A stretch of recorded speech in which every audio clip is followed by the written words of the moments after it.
সূরা ফালাক এবং সূরা নাসের অনেক দাম এবং ফজিলত হাদিসের মধ্যে বর্ণিত হয়েছে। আমার ভাইয়েরা, আসুন আমরা সূরা ফালাক এবং সূরা নাসের সেই দাম আর ফজিলত সম্পর্কে হাদিসগুলো শুনে আসি। আল্লাহর নবী সাল্লাল্লাহু আলাইহি ওয়াসাল্লামের একজন সাহাবী উকবা ইবনে আমির রাদিয়াল্লাহু তাআলা আনহু তিনি বলেন, মুসলিম শরীফের হাদিস, উকবা ইবনে আমির রাদিয়াল্লাহু তাআলা আনহু তিনি বলেন, নবী করিম সাল্লাল্লাহু আলাইহি ওয়াসাল্লাম একদিন আমাদেরকে উদ্দেশ্য করে বললেন, মানে সাহাবায়ে কেরামদেরকে উদ্দেশ্য করে আল্লাহর নবী সাল্লাল্লাহু আলাইহি ওয়াসাল্লাম একদিন ভাষণ দিলেন আর বললেন, তোমরা কি একটা বিষয় লক্ষ্য করেছো? সাহাবায়ে কেরাম বলেন, ইয়া রাসূলুল্লাহ, ইয়া হাবিবাল্লাহ, ওগো আল্লাহর নবী, আমরা কি কোন বিষয়টাকে লক্ষ্য করব?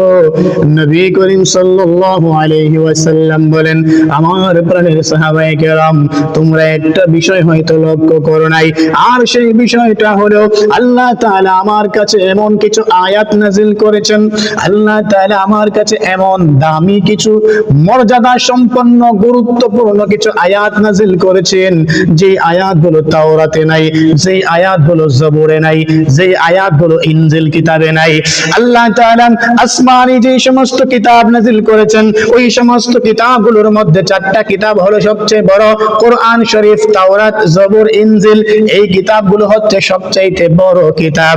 আল্লাহর নবী সাল্লাল্লাহু আলাইহি ওয়াসাল্লাম বলেন, আমার সাহাবায়ে কেরাম, তোমরা হয়তো বিষয়টা লক্ষ্য করো নাই, আল্লাহ তাআলা আমার কাছে এমন কিছু আয়াত নাযিল করেছেন, এমন কিছু সূরা নাযিল করেছেন, যে আয়াতগুলোর সমতুল্য, যে সূরাগুলোর সমতুল্য তাওরাতে নাই, জবুরেও নাই, ইনজিলেও নাই, এমন কি স্বয়ং কোরআনে কারীমের মধ্যেও নাই।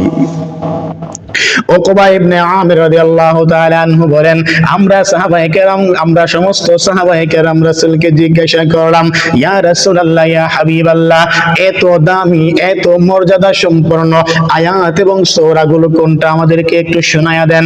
আল্লাহর নবী সাল্লাল্লাহু আলাইহি ওয়াসাল্লাম বলেন, আমার প্রাণের সাহাবায়ে কেরাম, আল্লাহ তাআলা আমার কাছে যে দামি এবং মর্যাদা সম্পন্ন আয়াতগুলো নাযিল করেছেন, সেই আয়াতগুলো হলো সূরা ফালাকের 5টা আয়াত আর সূরা নাসের 6টা আয়াত।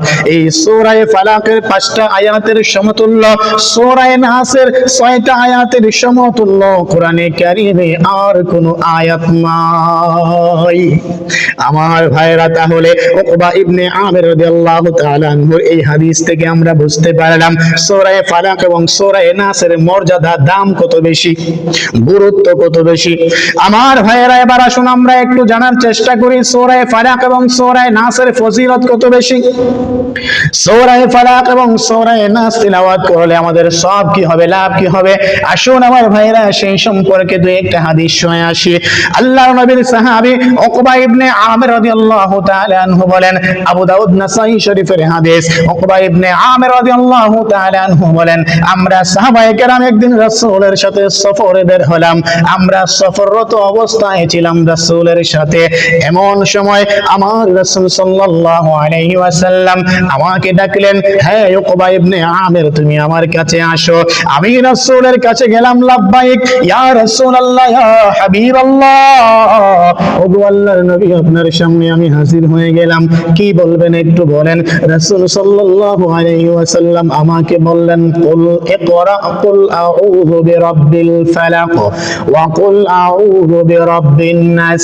আমার রাসূল আমাকে বললেন, ইকরা, তুমি পাঠ করো, পড়ো, কুল আউযু বিরাব্বিল ফালাক, কুল আউযু বিরাব্বিন নাস।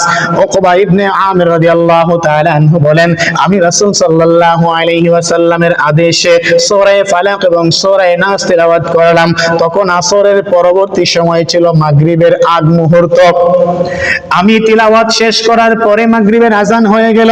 আমার রাসূল সাল্লাল্লাহু আলাইহি ওয়াসাল্লাম ইমামতি করলেন, মাগরিবের নামাজ পড়াইলেন, জামাত দাঁড়িয়ে গেল, সমস্ত সাহাবায়ে কেরাম নামাজ দাঁড়াইলেন, আমার রাসূল ইমামতি করলেন, নামাজ পড়াইলেন। নবী করিম সাল্লাল্লাহু আলাইহি ওয়াসাল্লাম মাগরিবের 2 রাকাত নামাজে প্রথম রাকাতে সূরা ফালাক, দ্বিতীয় রাকাতে সূরা নাস তিলাওয়াত করলেন। নবী করিম সাল্লাল্লাহু আলাইহি ওয়াসাল্লাম মাগরিবের নামাজ শেষ করার পরে আমাদের সাহাবায়ে কেরামদেরকে বললেন, তোমরা নামাজের পরে বসবা, আমি তোমাদেরকে কিছু কথা বলবো, তোমাদেরকে একটু ওয়াজ শোনাইবো, একটু নসিহত শোনাইবো। দেখবেন মাঝে মধ্যে আমাদের মসজিদগুলোতে এমন হয়, বিভিন্ন জায়গা থেকে তাবলীগ জামাতরা আসে, তাবলীগ জামাতের লোকেরা আসে, নামাজের শেষ পরে একটা এলান হয়ে যায়, বাকি নামাজের পরে মসজিদে ঈমান ও ইয়াকিনের আলোচনা হবে, কথা হবে, আমরা সবাই বসবো, বসলে বহুত ফায়দা হবে ইনশাআল্লাহ। এরকম একটা এলান হয়, এরকম একটা এলান হয়। উকবা ইবনে আমির রাদিয়াল্লাহু তাআলা আনহু বলেন, মাগরিবের নামাজ শেষ করার পরে রাসূল সাল্লাল্লাহু আলাইহি ওয়াসাল্লাম সাহাবায়ে কেরামদেরকে বললেন, তোমরা বসবা, তোমাদেরকে আমি একটু ওয়াজ শোনাইবো, একটু আলোচনা শোনাইবো।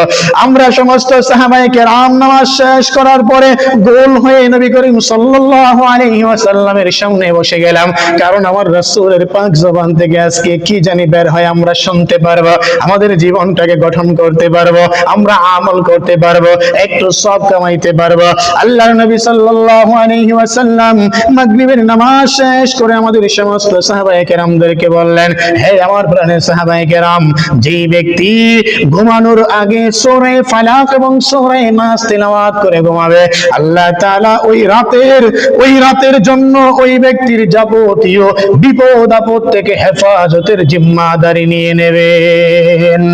আমার আল্লাহ তাআলা ওই ব্যক্তির জন্য রাতে ওই ব্যক্তিকে সমস্ত বিপদ আপদ থেকে হেফাজতের জিম্মাদারিত্ব আমার আল্লাহ নিয়ে নেবে। নবী করিম সাল্লাল্লাহু আলাইহি ওয়াসাল্লাম বলেন, যদি কোনো ব্যক্তি তার দিনটাকে শুরু করে ফজরের নামাজের পরে সূরা ফালাক এবং সূরা নাস পাঠ করে, তাহলে আল্লাহ তাআলা ওই ব্যক্তিকে তার দিনের বেলা যাবতীয় বিপদ আপদ থেকে হেফাজতের জিম্মাদারি নিয়ে নেবেন। অর্থাৎ আল্লাহ তাআলা ওই ব্যক্তিকে দিনের সমস্ত বিপদ আপদ থেকে হেফাজত করবেন। আমার ভাইরা, যদি কোনো ব্যক্তি ঘুমানোর আগে পাঠ করে, তাহলে যতক্ষণ সময় সে ঘুমন্ত অবস্থায় থাকবে, 1 ঘন্টা 2 ঘন্টা 5 ঘন্টা 6 ঘন্টা সে ঘুমাক, ফজরের আগ পর্যন্ত আল্লাহ তাআলা তার জিম্মাদার হয়ে যাবেন, তার বিপদ আপদ সমস্ত কিছু থেকে তাকে হেফাজত করে নেবেন। আর যে ব্যক্তি ফজরের পরে সূরা ফালাক সূরা নাস পড়বে, আবারও ঘুমানোর আগ পর্যন্ত যেই কয় ঘন্টা সময় হোক না কেন, 10 ঘন্টা 8 ঘন্টা 12 ঘন্টা, ওই সময়ে আল্লাহ তাআলা তার জিম্মাদার হয়ে যাবেন। আমার ভাইরা, আম্মা জান আয়েশা রাদিয়াল্লাহু তাআলা আনহা থেকে আরেকটা হাদিস শুনে আসি। তাফসীর মাজহারিতে আল্লামা কাযী সানাউল্লাহ পানিপতি রাহমাতুল্লাহি আলাইহি সূরা ফালাকের সূরা নাসের ফজিলত সম্পর্কিত হাদিস যে কয়টা উল্লেখ করেছেন, এর মধ্যে এটাও তিনি উল্লেখ করেছেন। আম্মা জান আয়েশা রাদিয়াল্লাহু তাআলা আনহা বলেন, নবী করিম সাল্লাল্লাহু আলাইহি ওয়াসাল্লাম যখন অসুস্থ হইতেন, মাঝে মধ্যে রাসূলও অসুস্থ হইতেন, এজন্য অসুস্থ হওয়াটা এটা আমাদের জীবনে ক্ষতির কোনো কারণ না, বিচলিত হওয়ার কোনো কারণ না, চিন্তিত হওয়ার কোনো কারণ না। অসুস্থ আমরা হতেই পারি, আল্লাহর নবী অসুস্থ হয়েছেন, আল্লাহর নবীকে আল্লাহ তাআলা অসুস্থতা দিয়েছেন, এজন্য অসুস্থতাও আল্লাহ তাআলার নিয়ামত, সুস্থতাও আল্লাহ তাআলার নিয়ামত। আম্মা জান আয়েশা বলেন, মাঝে মধ্যে রাসূল সাল্লাল্লাহু আলাইহি ওয়াসাল্লাম অসুস্থ হয়ে যাইতেন। যখন নবী করিম সাল্লাল্লাহু আলাইহি ওয়াসাল্লাম অসুস্থ হইতেন, তখন সূরা ফালাক এবং সূরা নাস পাঠ করে তেলাওয়াত করে তার হাতের মধ্যে ফু দিতেন, আর সেই হাত দিয়ে সারা শরীরে হাত বুলিয়ে দিতেন। নবী করিম সাল্লাল্লাহু আলাইহি ওয়াসাল্লামকে আম্মা জান আয়েশা বলেন, আমি জিজ্ঞাসা করলাম, ইয়া রাসূলুল্লাহ, ইয়া হাবিবাল্লাহ, আপনি এমনটা কেন করেন? নবী করিম সাল্লাল্লাহু আলাইহি ওয়াসাল্লাম বলেন, আয়েশা রে, যখন আমি অসুস্থ হই, অসুস্থ হওয়ার পরে আমি সূরা ফালাক এবং সূরা নাস পাঠ করে তিলাওয়াত করে আমার হাতে ফু দিয়ে সারা শরীরে ভুলিয়ে দেই। আমি আল্লাহ তাআলার রহমতে আমার শরীর থেকে সমস্ত অসুস্থতার ভাব, অসুস্থতার ক্রিয়া সমস্ত দূর হয়ে যায়। আল্লাহর নবী সাল্লাল্লাহু আলাইহি ওয়াসাল্লাম বলেন, যখন আমি আমার শরীরে হাত বুলিয়ে দেই ফু দিয়ে, আমার শরীর থেকে অসুস্থতার ভাবগুলো দূর হয়ে যায়, আমি মুহূর্তের মধ্যেই সুস্থ হয়ে যাই। আমার ভাইয়ের আম্মা জান আয়েশা বলেন, রাসূল সাল্লাল্লাহু আলাইহি ওয়াসাল্লামের ইন্তেকালের আগে, রাসূল সাল্লাল্লাহু আলাইহি ওয়াসাল্লামের ইন্তেকালের আগ মুহূর্তে রাসূল অসুস্থ হয়ে পড়েছিলেন, জ্বর উঠেছিল, প্রচন্ড জ্বর। আম্মা জান আয়েশা বলেন, রাসূল সাল্লাল্লাহু আলাইহি ওয়াসাল্লাম মাঝে মধ্যে আমাকে বলতেন, আয়েশা রে তুমি সূরা ফালাক এবং সূরা নাস তেলাওয়াত করো, পাঠ করো।